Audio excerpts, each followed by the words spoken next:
Of Matthew chapter 25 from verse 1 to 13. Matthew chapter 25 from verse 1. Let us pray. Lord, we ask that you will be present. And we ask that you will open your word and work by your Spirit, even through our weaknesses and our inability to say things maybe as we should, but use it to your glory. Amen.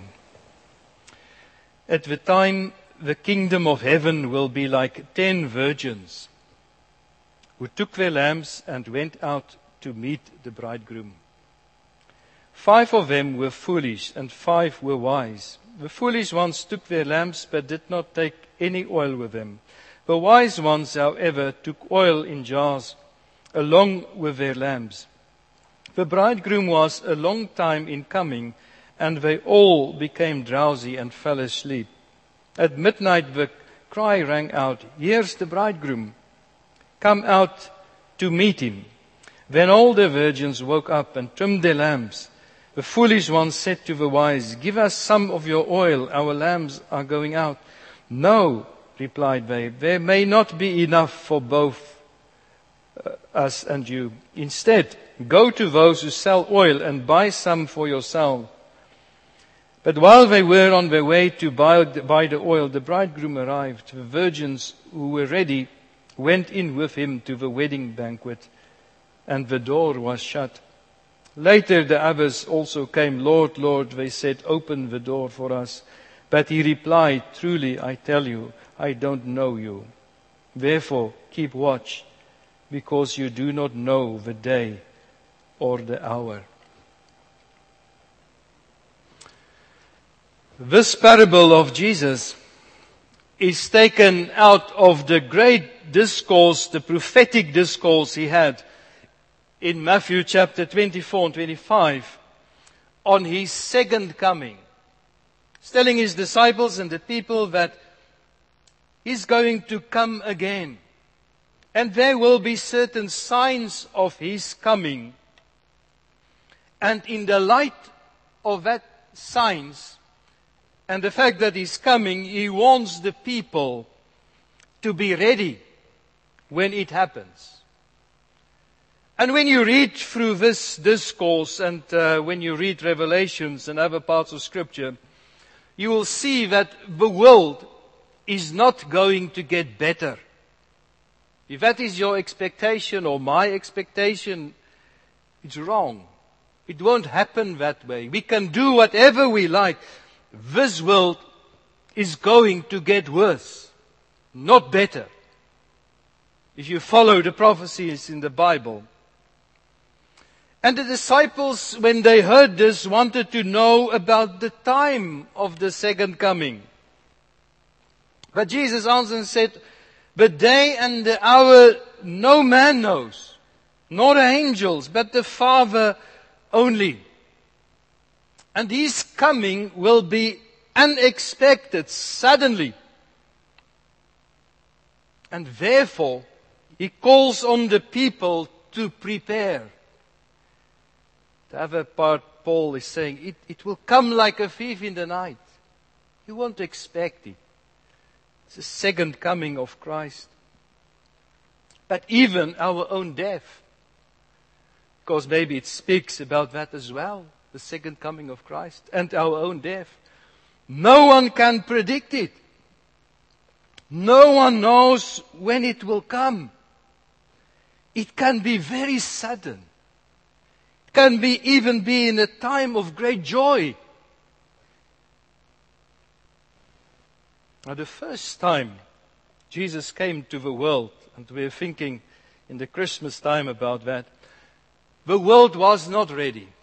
There were many predictions about the Messiah that would come, the forerunner, John the Baptist, that will cry in the wilderness, and all that happened.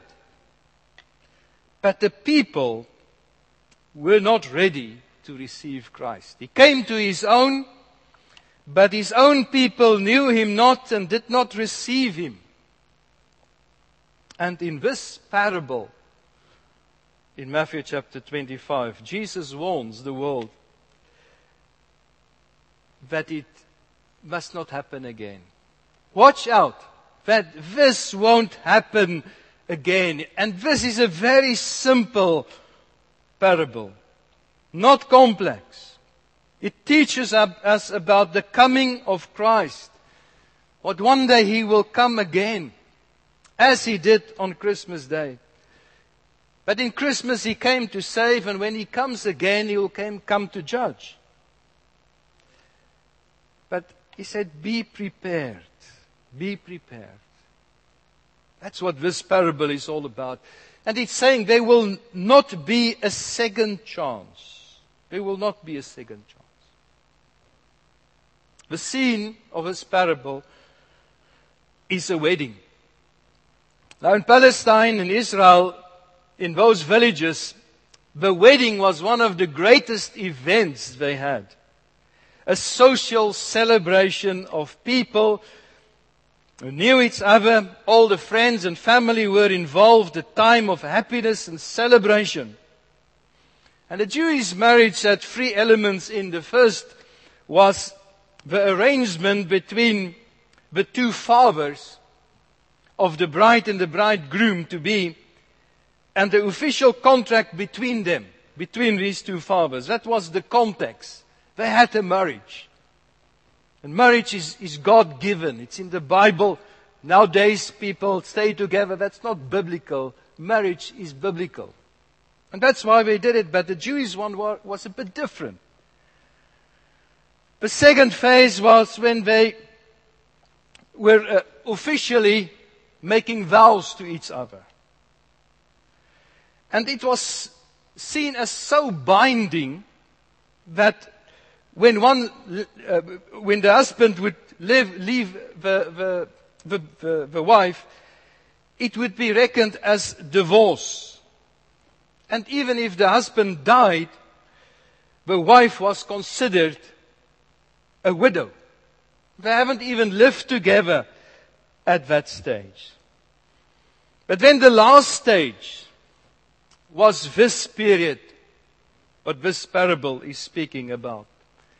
So after the second phase, this husband-to-be was preparing a house and a place to stay for his bride. Maybe getting some work and preparing fields and that sort of thing. And there was great anticipation for this day, when he's going with his 10 friends to get his bride at her parents' home. And the bridesmaid also had her 10 friends or virgins or girls with her for this event. That's why verse 1 says, 10 virgins took their lamps. These 10 friends of her, chosen maybe from a family or very intimate friends, they were not married. And they took torches. Torch was a wooden pole with some wire mesh on top. And they filled it with cloth, and then they poured oil or soaked it with oil, and then they lit it, and it was a flaming torch. And the people would carry it. And most of the time they would have extra oil with them. And these 10 girls, virgins, were together. It seems as if the Jews liked the number 10. Because when you have a Paschal supper, 10 men must be there. When they constitute the synagogue, 10 men must be there. And 10 men have to be there to give blessing to a wedding. So this was 10 bridesmaids, virgins together. And they were to meet the bridegroom. This was a very special event. Now who are these girls? Whom do they represent? And out of the context of this passage, it is clear that the Lord is saying, these are professed Christians.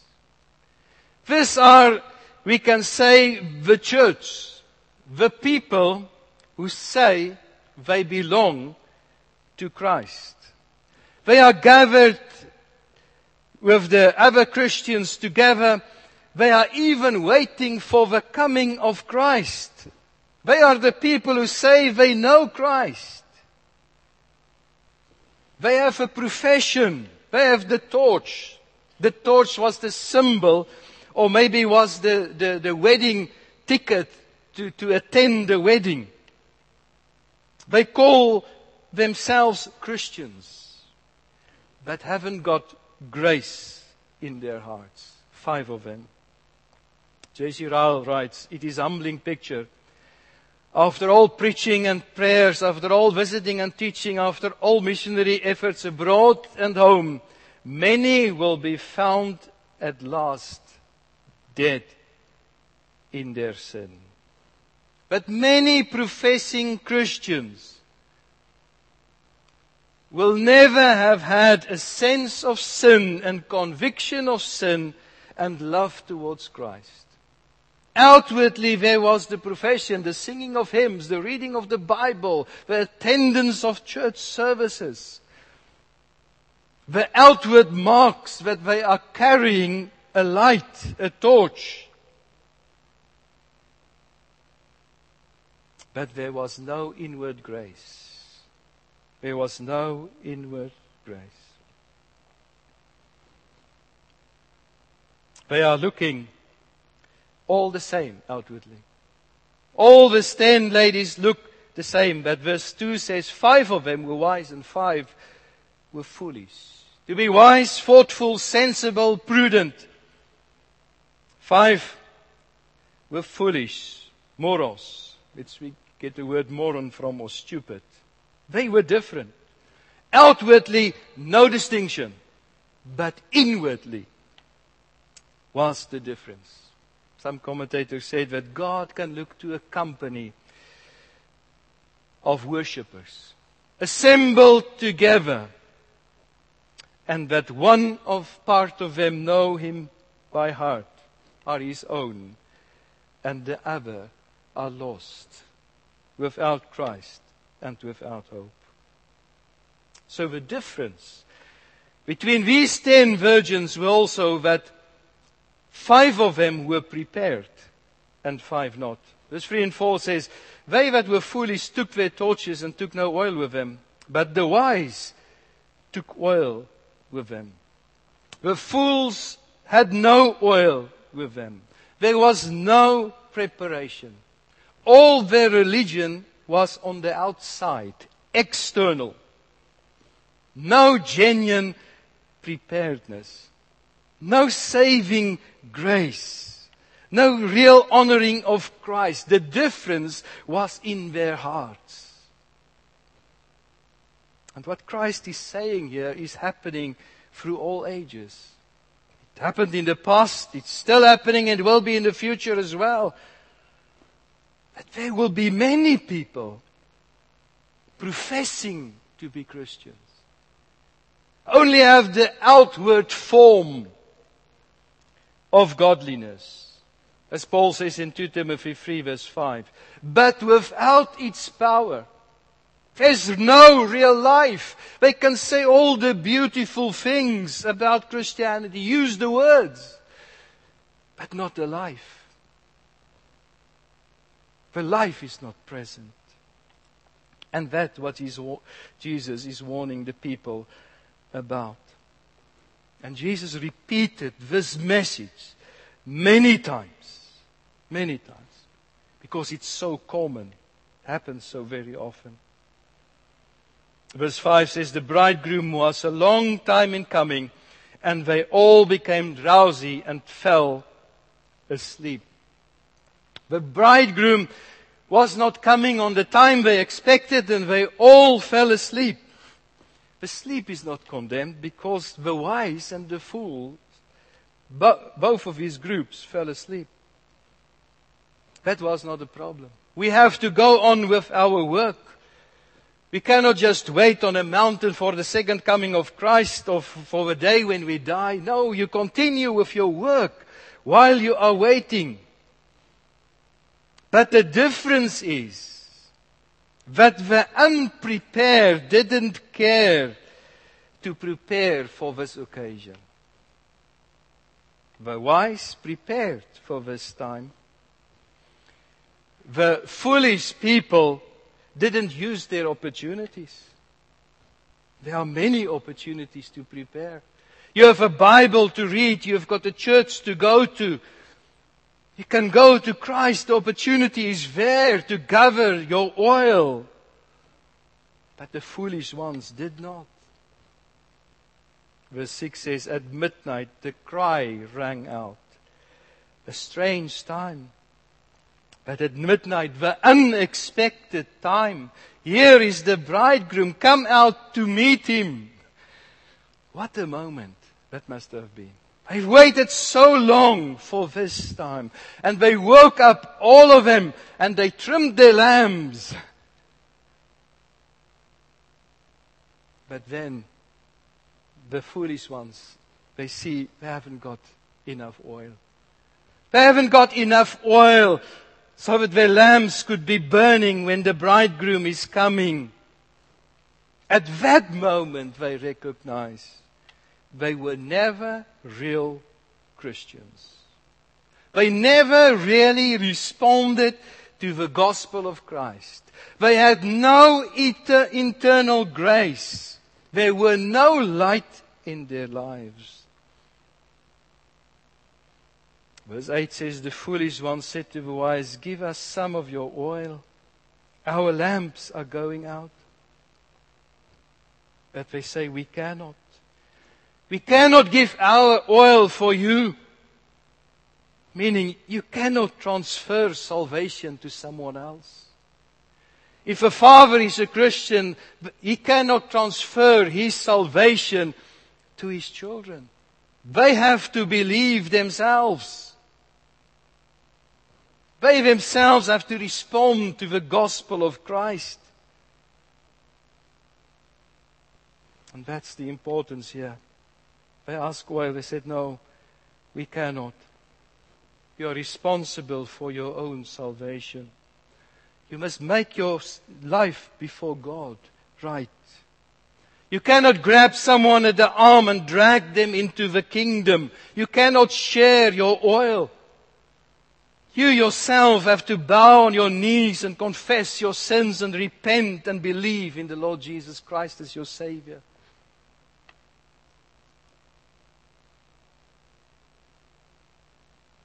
Opportunity has passed.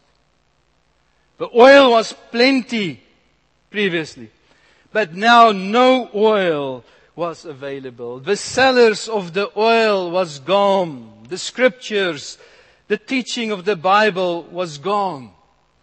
Was no more. Was no more. A man said a very interesting thing, which I read, Zachariah Rafi. He said in Europe, when he looks at Europe, he sees so many countries that have disposed Christianity, get rid of God. He said something else will fill it. Something else will fill that emptiness. If we dispose of God, something else will fill that gap and that emptiness. And that's why we have to be prepared. So this is a very, very great warning of Christ. While there is time to prepare, transform your life, turn to Christ. Verse 10 says, but while they were on their way to buy the oil, the bridegroom arrived. The virgins who were ready went in with him, and the door was shut. It's maybe one of the most frightful sayings in the Bible. The door was shut. No one could enter anymore. No teachers. Teachers were silent. No place to buy oil. And the door was shut. Oh, it's so terrible to think sometimes when people die unexpectedly? Were they prepared? Were they prepared? I had so many people in my life, they lived their lives as if God doesn't exist, and death comes so quickly on their path. Not time to prepare. So many make a mockery of God. But then the door, when they will have to stand before God, will be shut. Jesus said in Matthew 7, many will come. Many will come. Say, in your name we have done wonderful things. We have cast out demons. We have prophesied. We've preached. We've preached. He said, depart from me. I never knew you. Depart from me, he says, workers of iniquity. They never had internal grace. They were never real disciples of Christ. The marriage has begun. And those, the foolish ones, in verse 11 it says, later the others also come. Lord, Lord, they said, open the door to us. Lord, open the door to us, as if they want to say, we are your friends. You must know us. We were in church. We sang wonderful hymns about you. We prayed. We were involved. But he replied, I don't know you. I don't know you. That must be the most terrible word which you can ever hear when the Lord says, I don't know you. I don't know you.